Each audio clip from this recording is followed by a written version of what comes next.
ಕಾಡಾಟಗಳನ್ನ ದೂರ ಮಾಡ್ತದೆ.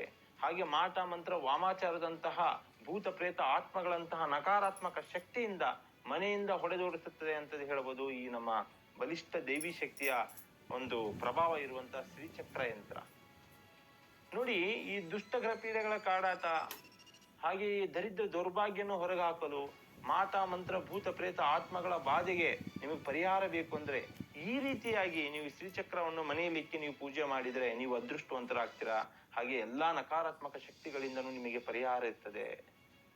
ಹಾಗಿದ್ರೆ ಈ ಶ್ರೀಚಕ್ರದ ಮಹತ್ವದ ಬಗ್ಗೆ ನಾವು ತಿಳ್ಕೊಳ್ಳೋಣ.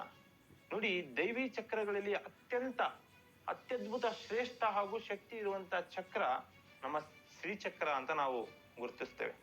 ನೋಡಿ, ಈ ಶ್ರೀಚಕ್ರವನ್ನು ಶುಕ್ರವಾರ, ಮಂಗಳವಾರ, ಹುಣ್ಣಿಮೆಯ ದಿನಗಳಲ್ಲಿ ಏನಾದ್ರು ಪ್ರಾಣ ಪ್ರತಿಷ್ಠೆ ಕೊಟ್ಟು ಸಿದ್ಧಿ ಮಾಡಿಕೊಂಡ್ರೆ ಸಕಲ ಇಷ್ಟಾರ್ಥ ಕಾರ್ಯ ಸಿದ್ಧಿ ಆಗ್ತದೆ, ಉತ್ತಮ ಫಲಗಳನ್ನ ನಾವು ಕಾಣ್ತೇವೆ. ಯಾಕಂದ್ರೆ ಅದಕ್ಕೆ ಪಾಸಿಟಿವ್ ಕೊಡುವಂತ ಕೆಲವೊಂದು ವಾರಗಳಿರ್ತವೆ. ಶುಕ್ರವಾರ, ಮಂಗಳವಾರ, ಹುಣ್ಣಿಮೆ ತಿಥಿಗಳಲ್ಲಿ ನೀವೇನಾದ್ರೂ ಸಿದ್ಧಿ ಮಾಡ್ಕೊಂಡ್ರೆ ನಿಮಗೆ ಒಳ್ಳೆ ರೀತಿಯಲ್ಲಿ ಫಲ ಕಾಣ್ತೀರಾ.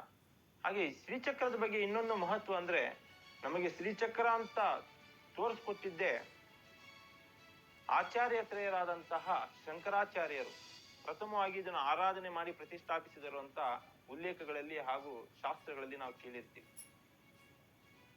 ರೌದ್ರ ರೂಪಿಣಿಯಾದಂತಹ ದೇವಿನ ಶಾಂತ ರೂಪಗಳನ್ನಾಗಿ ಮಾಡಿ ಶ್ರೀಚಕ್ರದಲ್ಲಿ ಪ್ರತಿಷ್ಠಾಪಿಸಿದರು ಅನ್ನುವಂಥದ್ದು ನಾವು ಕೇಳಿರ್ತೀವಿ ಶಾಸ್ತ್ರಬದ್ಧವಾಗಿ.